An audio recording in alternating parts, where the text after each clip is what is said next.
after holding this inside for 32 years, with me just retiring, I'm going to tell this story. I graduated from medical school here in Oklahoma. I went into the United States Army and served a tour in West Germany back when it was West Germany.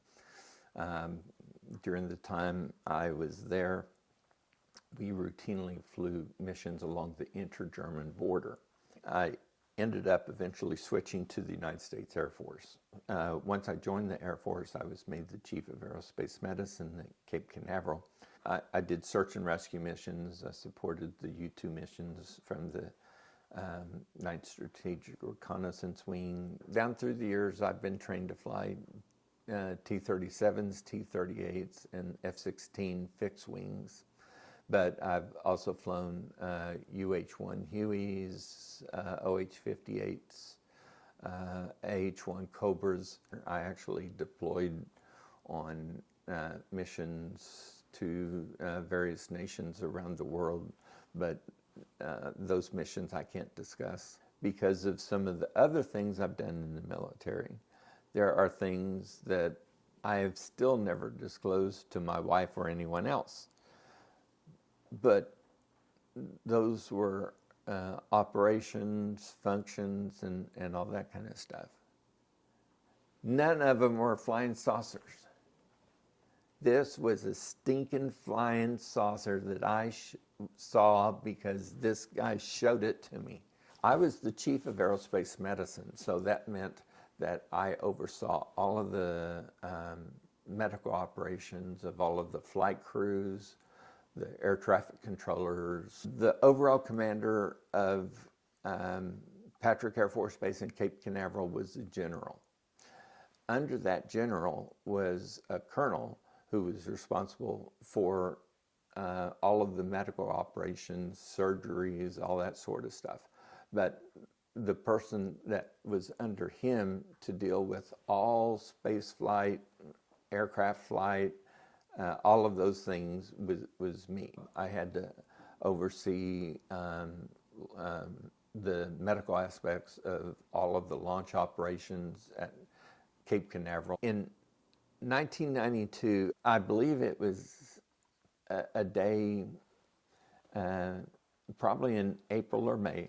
That day I had decided I would go up to the Cape and spend time, because most of the time I was in the flight surgeon's office back at Patrick Air Force Base.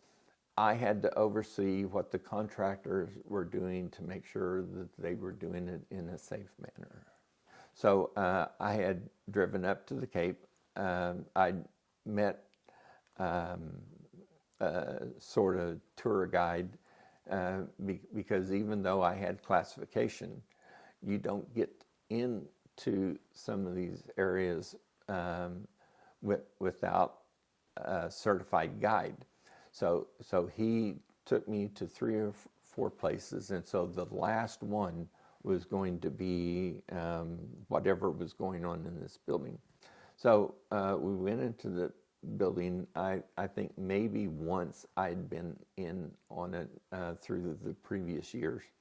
And so we had to come into a bay and then into a prep area. And so we had to wear special booties that would not cause electrostatic charges. We had to wear a lab coat to keep any of the stuff on our uniforms from getting off, and we had to put this hair stuff off so our hair wouldn't fall off while we were doing anything, because these were clean rooms. And you know, when we launch a satellite, we don't want somebody's hair falling into a key element and all of a sudden 3 million miles from Earth a hair gets in the way. I think that day we were looking at the transfer tunnel for the space shuttle. The mid-deck pressurization area had a location that had to be hooked up to a transfer tunnel. but then the transfer tunnel would move and put you in line with the Space Hab module or the Space Lab module, whichever one was flying. And so they would hook this up in the space shuttle before they launched, and the astronauts could travel back and forth. I showed up thinking, there's not going to be anything to this. They're going to show me this thing. It's the last thing I'm going to look at the Cape, and then I'm going home. No big deal. So when we leave the clean bay, we had to take off our hair nets, take off our lab coats, take off our booties, and then we can leave.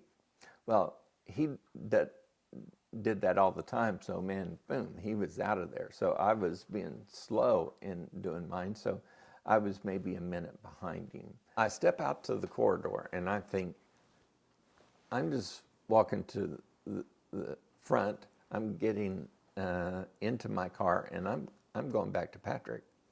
But here's this major that's sitting there, and it's like he's lying wait for me.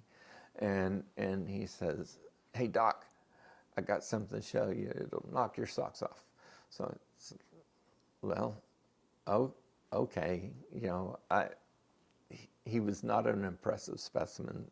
I don't mean to be demeaning, but he impressed me as sort of a wimpy guy. Well, anyway, he wants to show me something, so I go inside the door. As soon as I go in the door, he shuts it. He locks it.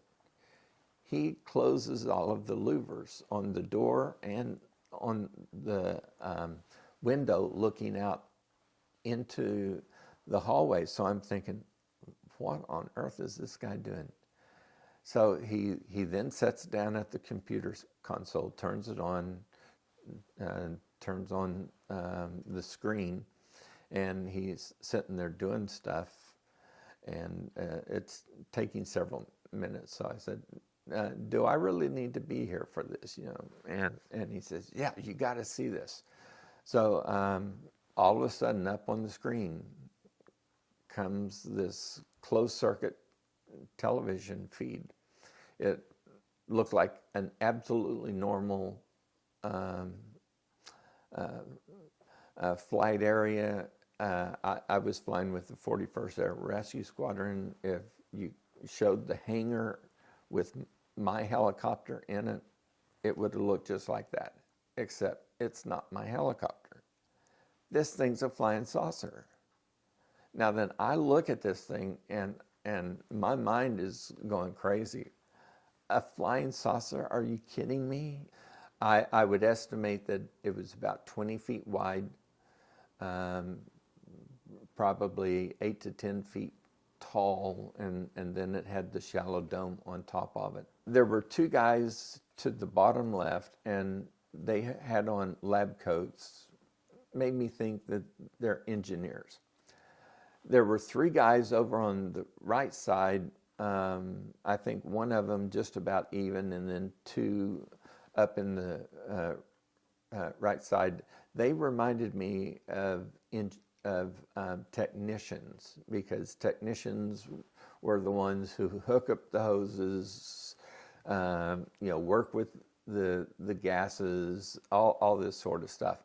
And they were covered head to foot with what I would now call Tyvek suits. So they look like they're the technician types. I think I could hear people walking, maybe just like barely mumbling what they were saying, and then there was like a warning klaxon that went off, and it made this loud noise, and it's like a warning. Okay, we're beginning operations, and so everybody's scattered. I'm sitting there watching this for a few minutes, and all of a sudden I hear and see these things that look like electromagnetic charges coming off around this vehicle. But there's there's no devices from which they're emanating. You know, on the space shuttle, the reaction control system, you can see the jets that they're going to use for maneuvering in space. There was nothing on this flying saucer. There were no antennas. There were no flight control surfaces. Everything was very smooth and blended. I saw no rivets, no seams, nothing. It was just like if you could sort of modify an egg into this shape, that's what it looked like. There was a little area on top which had a stick coming out. You know, I have no idea what was in this, but at the top of it were umbilical hoses. Like if you were putting electricity, if you were feeding gases into it or whatever, there were 2 or 3 hoses coming down to this rod that went down into the dome that went in to the craft. So all of a sudden it just lifted up as smooth as could be. If I wasn't watching, I wouldn't have even noticed that it had moved. Once it got up maybe 3 feet above the concrete surface, it rotated completely around clockwise, 1 revolution. Then it revolved counterclockwise, 1 revolution. Now then, because of the movement, I could see what all was there. Everything was white, but there was a vertical black rectangle at the 3 o'clock, the 6 o'clock, and the 9 o'clock position on the upper half of the vehicle. At the beam, there were 4 horizontal rectangles. One was from the 12:30 to 2:30 position. One was from the 3:30 to 5:30 position. One was around the other side from the 6:30 to 8:30 position. And then one was from the 9:30 to 11:30 position. I could not see the ones on the other side, but as it rotated, I could see what those were. Now, the only other thing that was present on the vehicle was at what I would call the 12 o'clock position, because it's different from everything else. And so as it ended up rotating, just above the beam, it said U.S. Air Force. Above it, it had the U.S. flying insignia. When I saw the markings, I just thought, oh, it's an experimental aircraft. When that thing rotated and I saw U.S. Air Force and a U.S. flight insignia, I was absolutely shocked, because this is one of ours. At some point, I asked the guy, why on earth would we design something like this? You know, it doesn't seem aerodynamic, but it seems like a flying saucer. And so what he did exactly was this. He said, we got it from them. And he was pointing his thumb up to the sky, which I interpreted as meaning from space. It performed a series of maneuvers, and then something that really just caught my attention was that the nose of it rose to a 45-degree angle, forward angle of attack from the 12 o'clock position, but it stayed exactly over the same spot on the floor. Now then, that blew me away, because none of the aircraft we had could do that. So I was shocked. But it was just about that time, all of a sudden, there's a knock on the door. And somebody saying, "Hey, what's going on in there? Why is the door locked?" The moment that happens, this major, boom, he's turning off everything. And then he leans over to me in a very serious voice and says, "Don't tell anyone that I showed this to you." Well, what am I supposed to do? Well, he goes over and opens the door. This lieutenant colonel and two other guys in blue suits, significant of the U.S. Air Force, walk in. And he said, "Well, what's going on in here?" And so the major said, "Well, I had a skin lesion. I wanted him to check to see if it's okay, so I locked the door for my privacy." So they look over at me. Now then, my mind is racing like crazy. I just saw a flying saucer. This guy showed it to me. Now I'm not supposed to tell anybody. I don't know if I have seen something that was classified, that was shown to me illegally. I don't know if these guys are part of what I saw, because they're in the same office. You know, all of these guys may have sit there 20 minutes ago and watched the same video. I don't know. So I just think I got to get out of here. So I just said, "Yeah, it wasn't cancer. Got to go back to my clinic, and I'm out of there." And on the way home, I had to drive from Cape Canaveral down to Patrick Air Force Base, which is like 25 or 30 minutes. And the whole time I'm thinking about this, and I'm thinking, there is no way on earth I can tell anyone that I just saw a flying saucer. I didn't even tell my wife for 15 years.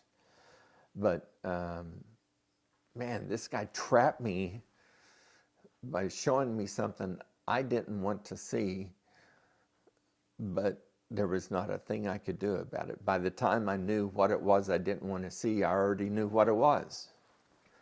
So that was extremely frustrating. In 1992, I thought, what am I going to do with this? And my decision was, I'm not telling anybody about this. I didn't even tell my wife for 15 years. The first time I saw the FA-18 videos, I think it was the Tic Tac and the gimbal videos. And I heard the voices of the pilots. I mean, you know, they had video that they could image thermally by television, infrared. I was impressed with what they saw. But hearing their voices, I know what pilots sound like. Those guys may not have been willing to say what they saw, but they knew what they saw. They knew that they were seeing something that was as crazy as what I saw back in '92. Once these were released to the public, that was when I decided, you know, I'm going to try to tell a story myself. But because Congress, a significant part of our government, was now bringing people forward to tell the things that they saw, I felt like, hey, you know, I'm covered now. The Congress is letting people speak about stuff that they saw. And then as I've heard more and more testimony and photos and all of this stuff come forward, and then, you know, I remember Nancy Mace saying, come hell or high water, we're going to find out what's going on. Well, if Congress is going to cover my back, then for the first time ever, you know, I feel like I can come forward with these stories. when they were given testimony this last November, they were saying, we know that reverse engineering has occurred. And then the official channels were saying, no, we don't have anything like that. Well, I was sitting there thinking, I saw what they're talking about. David Grush was saying, this is what is going on. I was sitting there thinking, I can confirm that. I saw it. No matter what people tell me, I saw this. And even though I did not want to see it in 1992, in 2024, I can confirm this. Congress has the power of the purse.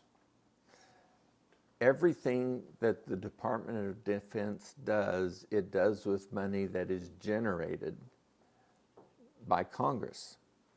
So when I see something like a flying saucer and it is operating, it impresses me, somebody paid for this.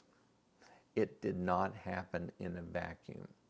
Somebody came up with the money. Who on earth approved the spending of the money for the design? Who spent the money for the prototype? Now that I'm seeing this prototype fly, is there somebody that's already made a deal within the Department of Defense? We're going to make these things. Well, if we're going to make these things, they're spending Department of Defense dollars. They owe it to Congress to say, here's what we're doing.